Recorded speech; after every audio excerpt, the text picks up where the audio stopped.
Alrighty, y'all. Hello there. This is Mangaka.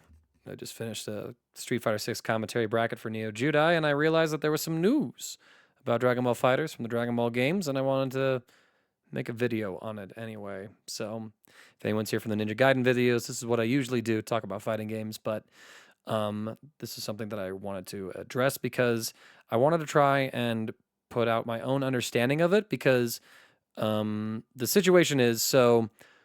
Dragon Ball Fighters and Sparking Zero had a event planned in Los Angeles earlier this year, right? So right now you can see that this was supposed to have taken place on January 17th to the 19th, a weekend before Frosty Faustings, at the Shrine Auditorium on Jefferson Boulevard, Los Angeles, California. Unfortunately, Los Angeles was engulfed in those incredibly damaging fires, which may be like the most expensive fires in history or the most damaging fires in the United States history with like billions of dollars of damage going on through it. And because of that, Bandai came out and canceled this event for the safety of everybody because people would have been flying into this event where the hills are literally burning and there's going to be smoke in the atmosphere. Wasn't a safe time to host this event. So then that left the question, well, okay, are we going to get the actual event itself? Are we going to get the battle hour still? Are we going to get these finals and everything like that? And after a little bit, it seems that Bandai Namco has come up with a plan. So let's go ahead and read through Dragon Ball Games post, which is the update regarding this. After the cancellation of the Battle Hour 2025, we reviewed our plans for the Dragon Ball FighterZ World Tour Finals and the Dragon Ball Sparking Zero, the Dramatic Showdown Finals. The finals will be streamed on March 15th to the 16th, 2025. So a month-ish from today. Dragon Ball FighterZ will be on Twitch, and then Dragon Ball Sparking Zero will be on YouTube. More info soon. Thank you for your support. Now, when we go through here, this is a more detailed post about it. Pretty much says the same things.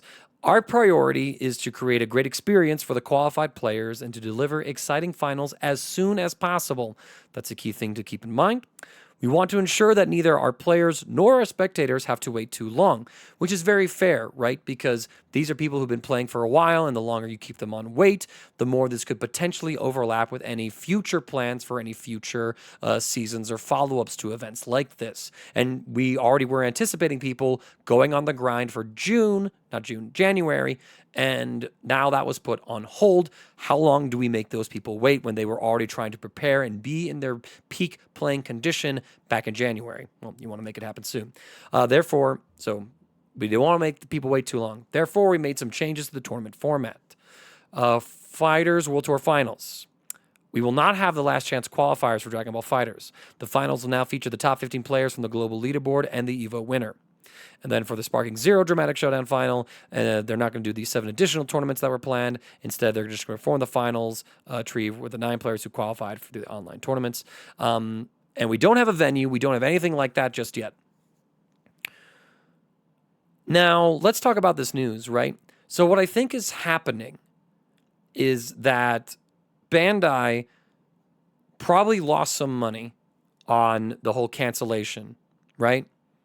Of the venue, right? They had already invested renting out the venue, and I don't know what policies would have happened going on through that because I simply don't know. Maybe they were given a full refund. Maybe they don't have to worry about that. But the fact of the matter is they had an event planned. They had it announced sometime in advance, and now that had to go be canceled, and I don't know what their options for venues look like or how they could do it, but it seems like to me that Bandai was not able to figure out a plan to host a big open public event for everybody, right?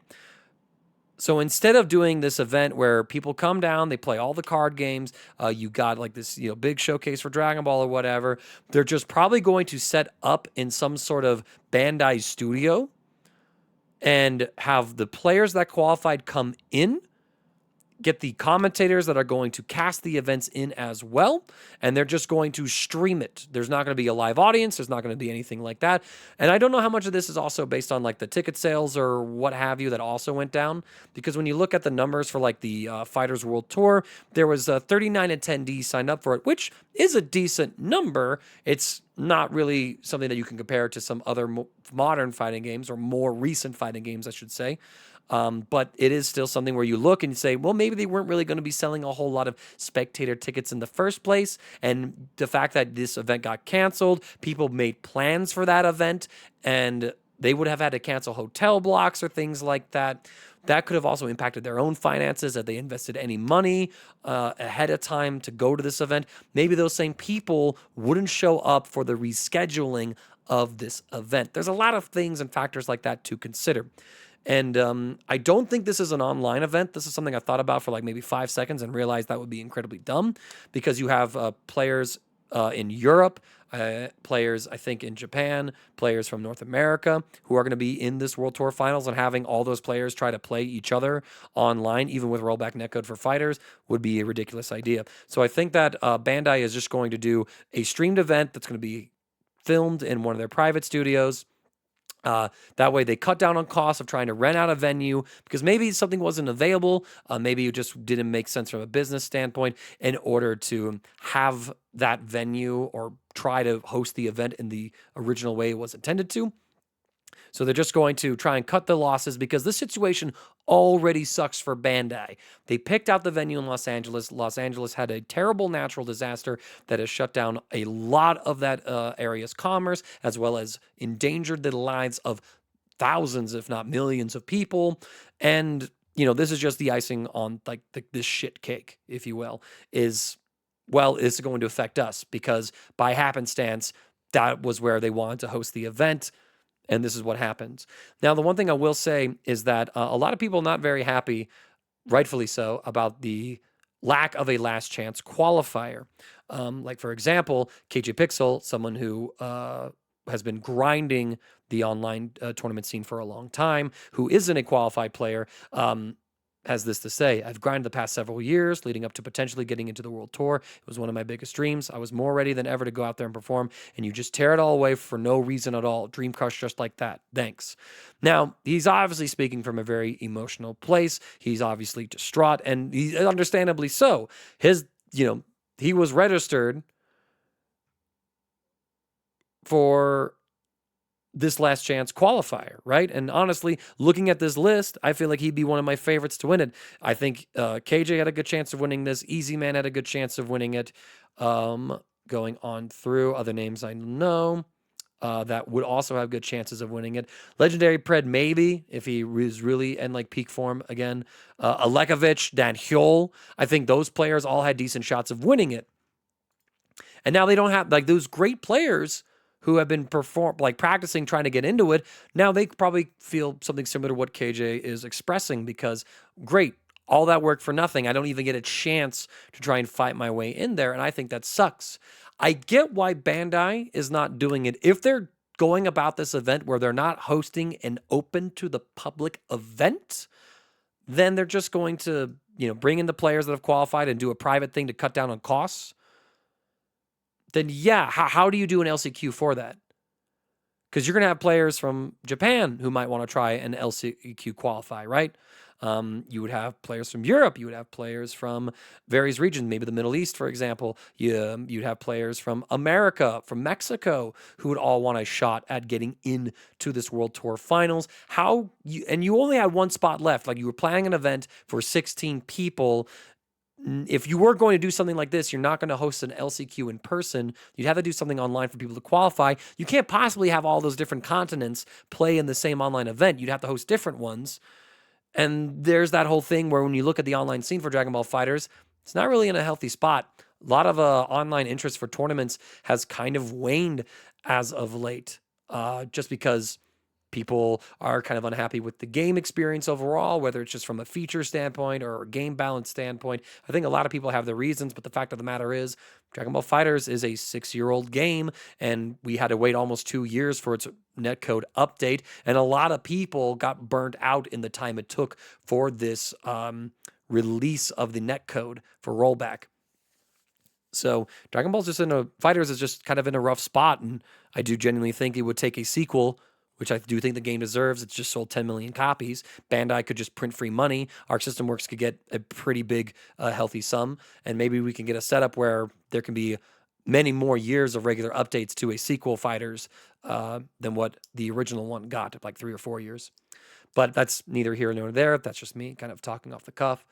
But there's no really fair way of appealing to all those different continents and their players and competitors and giving them all a fair chance into this LCQ.